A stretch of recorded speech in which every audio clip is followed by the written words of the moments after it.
بسم الله الرحمن الرحيم سبحان الذي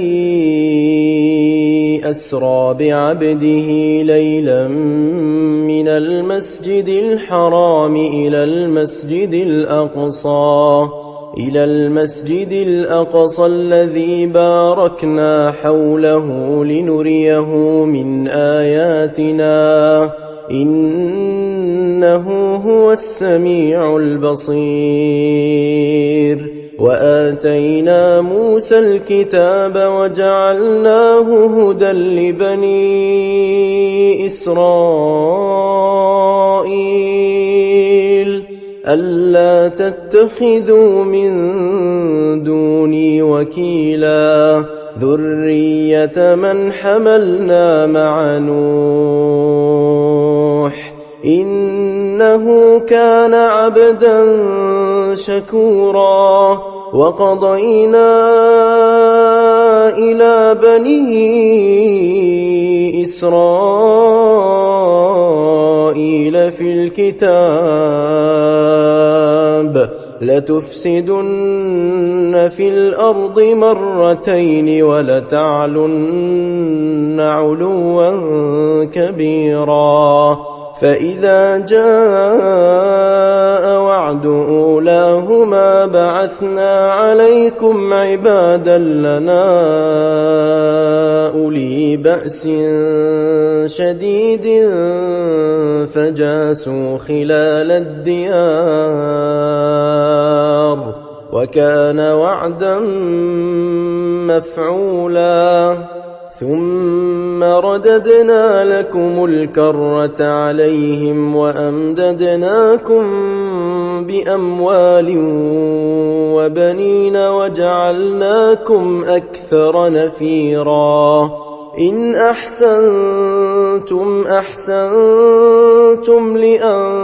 لأنفسكم وإن أسأتم فلها فإذا جاء وعد الآخرة ليسوءوا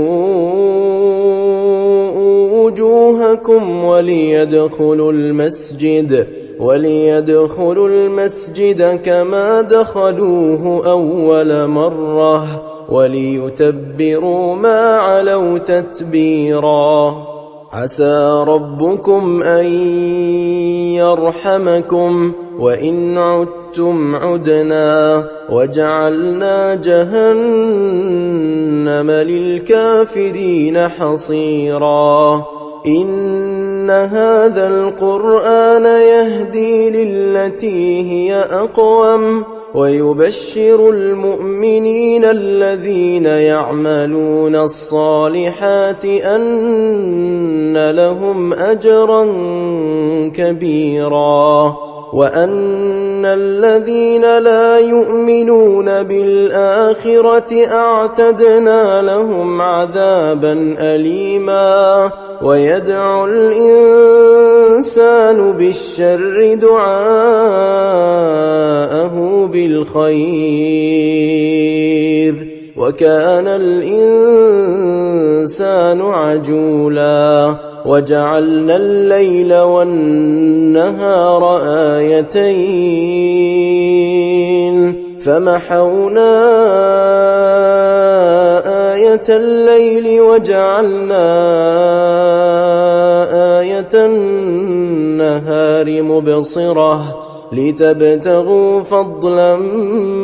من ربكم ولتعلموا عدد السنين والحساب وكل شيء فصلناه تفصيلا وكل إنسان ألزمناه طائره في عنقه ونخرج له يوم القيامة كتابا يلقاه منشورا اقرأ كتابك كفى بنفسك اليوم عليك حسيبا من اهتدى فإنما يهتدي لنفسه ومن ضل فإنما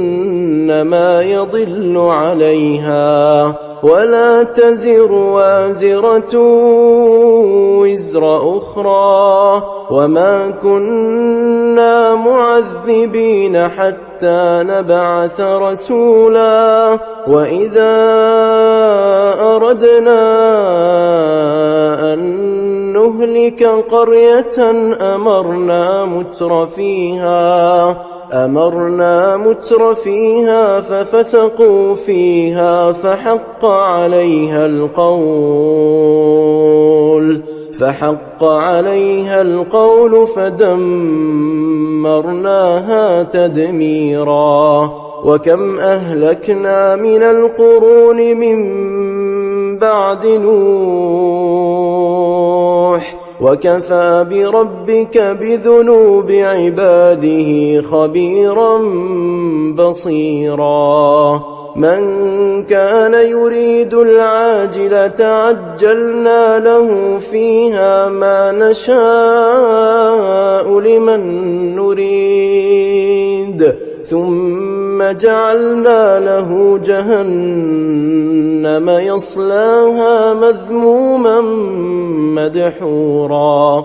ومن أراد الآخرة وسعى لها سعيها وهو مؤمن فأولئك كان سعيهم مشكورا كلا نمد هؤلاء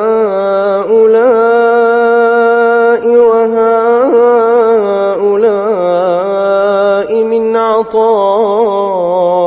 ربك وما كان عطاء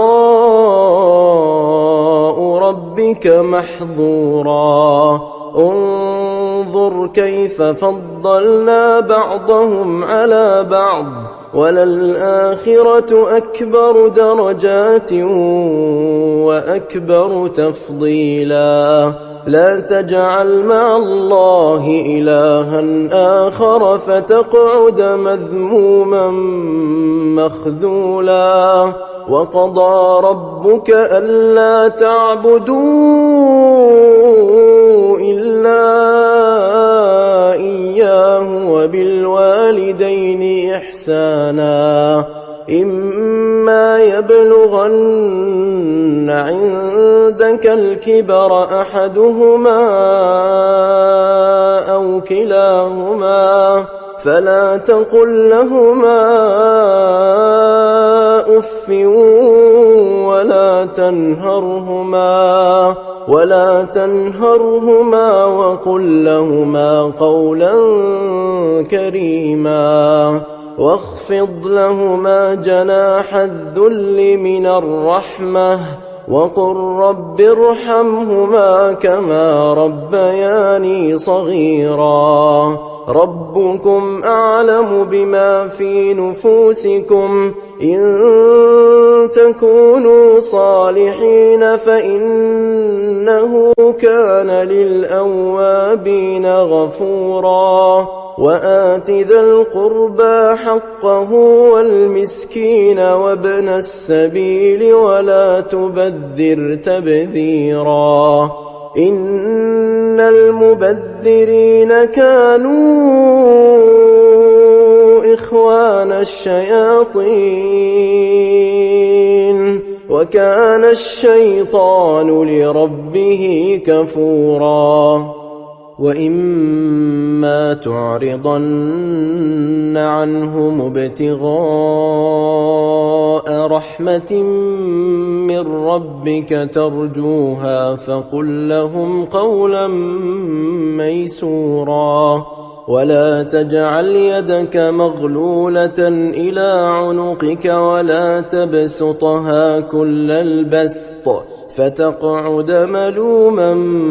محسورا إن ربك يبسط الرزق لمن يشاء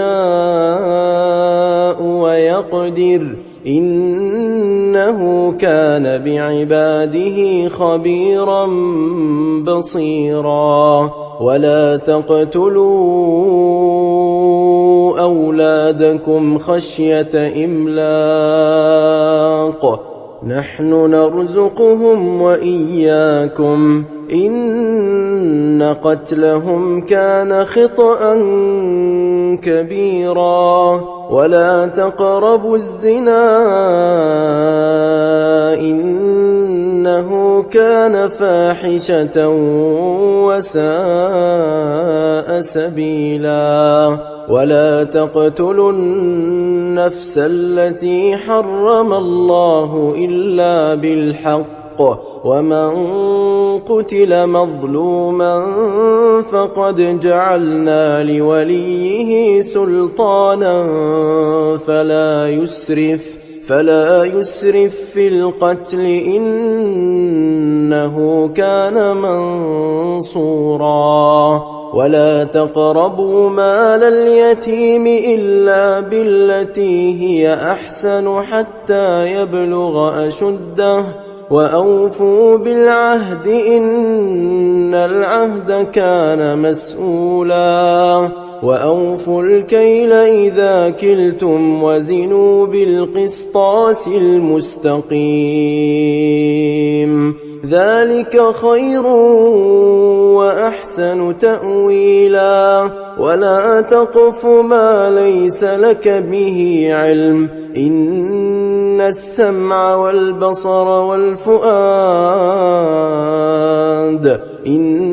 السمع والبصر والفؤاد كل أولئك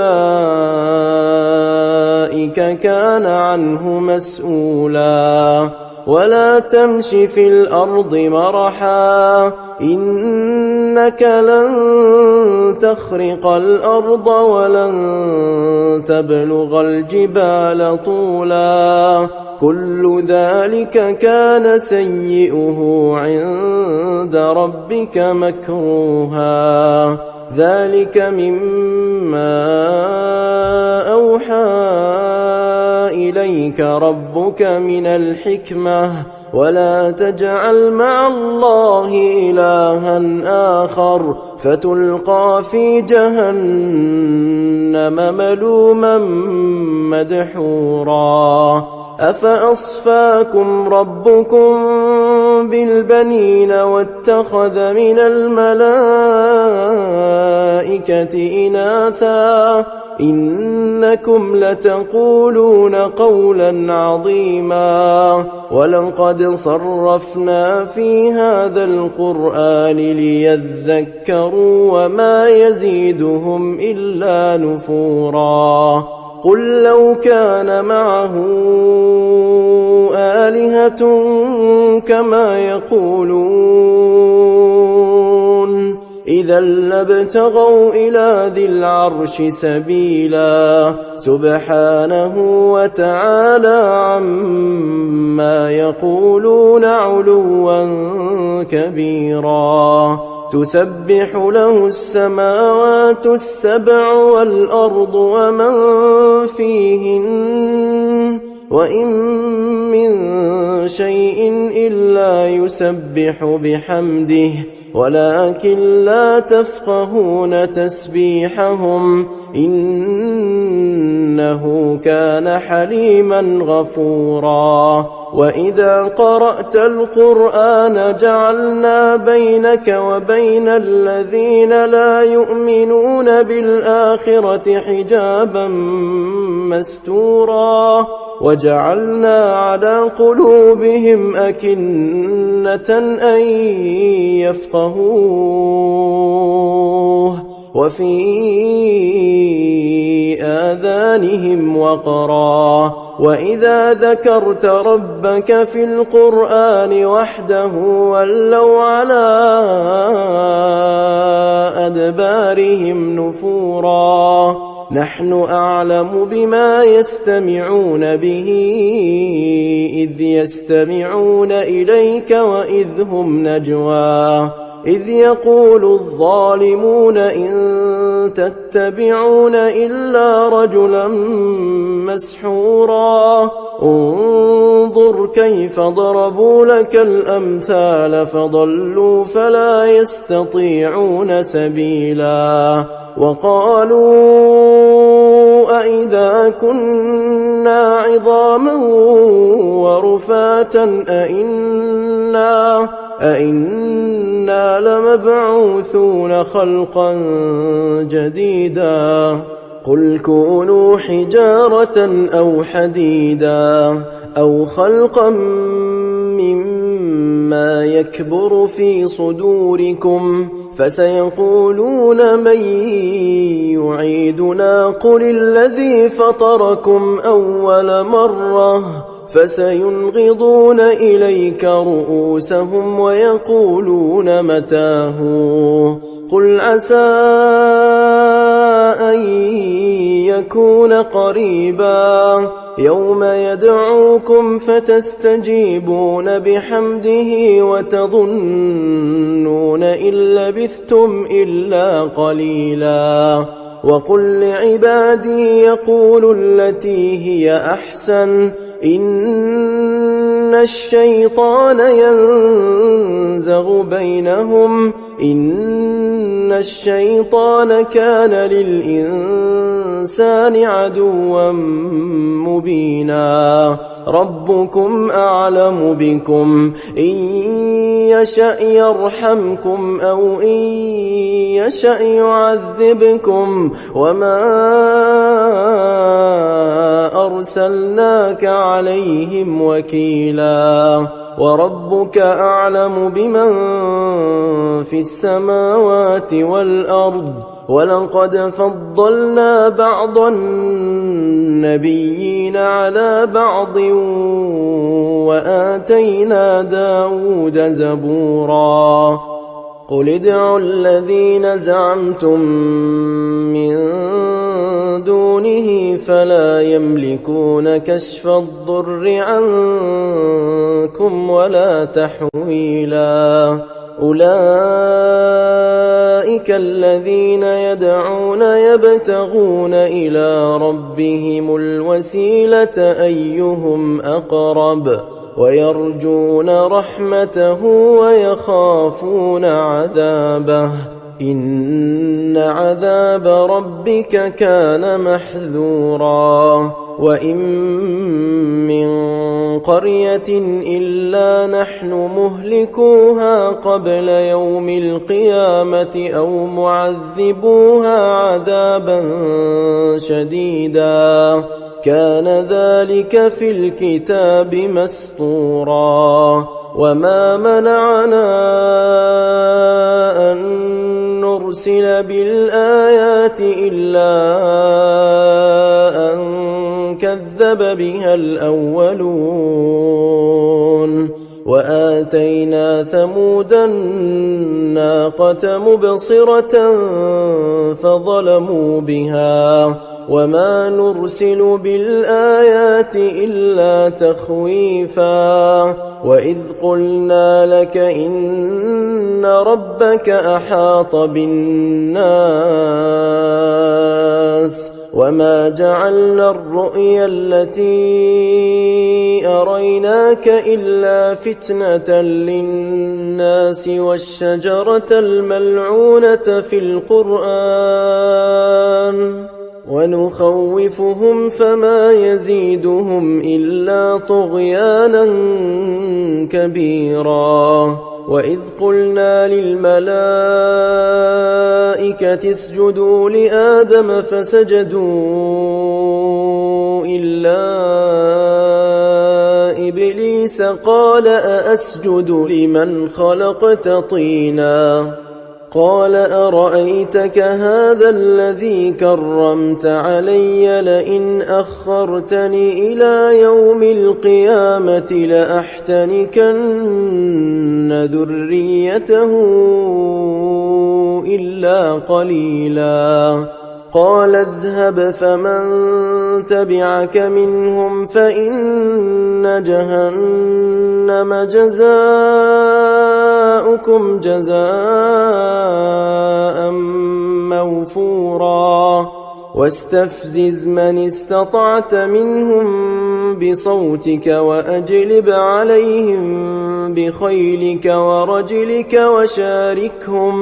وشاركهم في الأموال والأولاد وعدهم وما يعدهم الشيطان إلا غرورا إن عبادي ليس لك عليهم سلطان وكفى بربك وكيلا ربكم الذي يزجي لكم الفلك في البحر لتبتغوا من فضله إنه كان بكم رحيما وإذا مسكم الضر في البحر ضل من تدعون إلا إياه فلما نجاكم إلى البر أعرضتم وكان الإنسان كفورا أفأمنتم أن يخسف بكم جانب البر أو يرسل عليكم حاصبا ثم لا تجدوا لكم وكيلا أم أمنتم أن يعيدكم فيه تارة أخرى فيرسل عليكم قاصفا من الريح فيغرقكم بما كفرتم ثم لا تجدوا لكم علينا به تبيعا ولقد كرمنا بني آدم وحملناهم في البر والبحر ورزقناهم من الطيبات وفضلناهم على كثير ممن خلقنا تفضيلا يوم ندعو كل أناس بإمامهم فمن أوتي كتابه بيمينه فأولئك يقرؤون كتابهم ولا يظلمون فتيلا ومن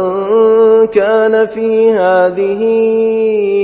أعمى فهو في الآخرة أعمى وأضل سبيلا وإن كادوا ليفتنونك عن الذي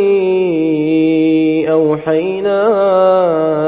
إليك لتفتري علينا غيره وإذا لاتخذوك خليلا ولولا أن ثبتناك لقد كدت تركن إليهم شيئا قليلا إذا لأذقناك ضعف الحياة وضعف الممات ثم لا تجد لك علينا نصيرا وإن كادوا ليستفزونك من الأرض ليخرجوك منها وإذا لا يلبثون خلافك إلا قليلا سنة من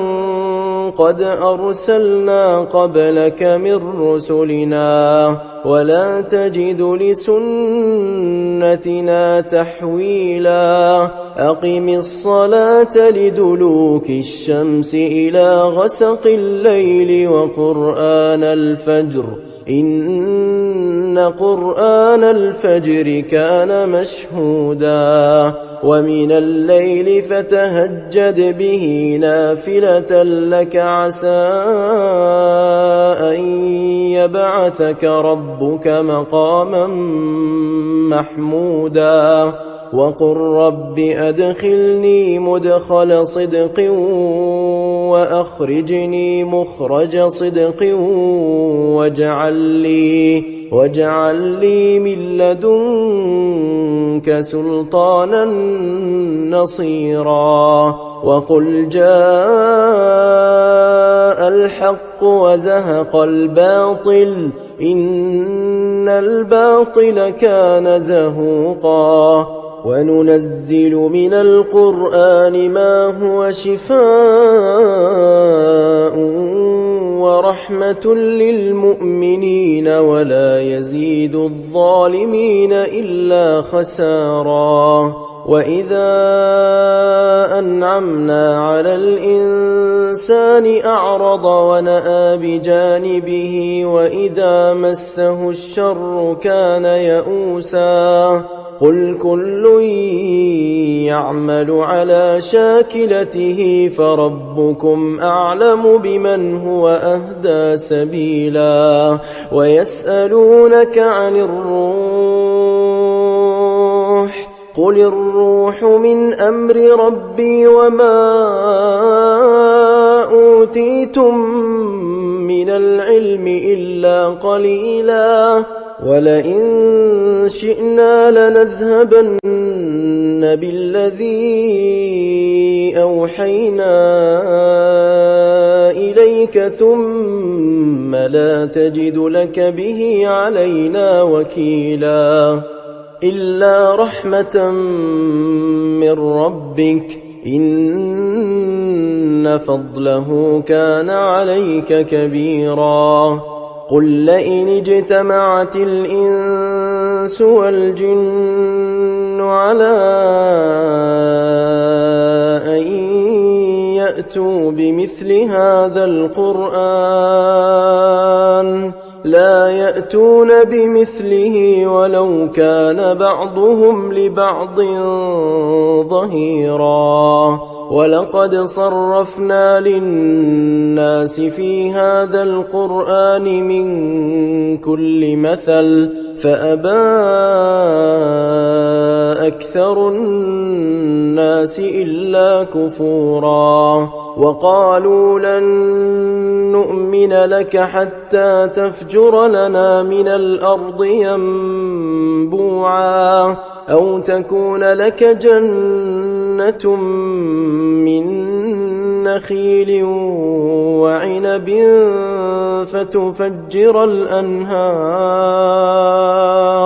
فتفجر الأنهار خلالها تفجيرا أو تسقط السماء كما زعمت علينا كسفا أو تأتي بالله والملائكة قبيلا أو يكون لك بيت من زخرف أو ترقى في السماء ولن نؤمن لرقيك حتى تنزل علينا كتابا نقرأه قل سبحان ربي هل كنت إلا بشرا رسولا وما منع الناس أن يؤمنوا إذ جاءهم الهدى إلا أن قالوا أبعث الله بشرا رسولا قل لو كان في الأرض ملائكة يمشون مطمئنين لنزلنا عليهم من السماء ملكا رسولا قل كفى بالله شهيدا بيني وبينكم إنه كان بعباده خبيرا بصيرا ومن يهد الله فهو المهتد ومن يضلل فلن تجد لهم أولياء من دونه ونحشرهم يوم القيامة على وجوههم عميا وبكما وصما مأواهم جهنم كلما خبت زدناهم سعيرا ذلك جزاؤهم بأنهم كفروا بآياتنا وقالوا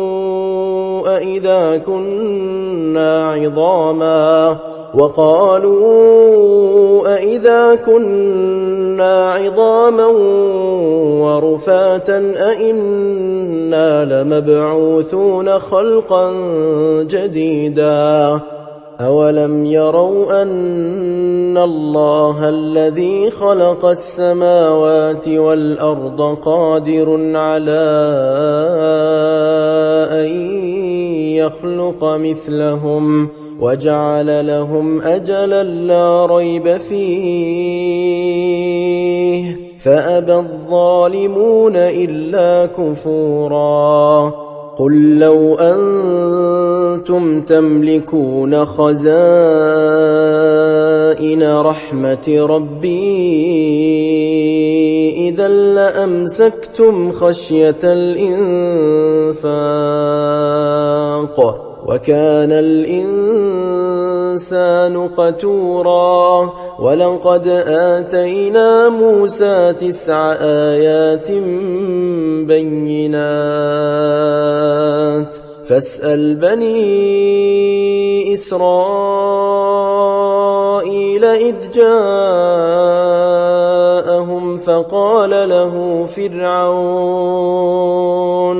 فقال له فرعون إني لأظنك يا موسى مسحورا قال لقد علمت ما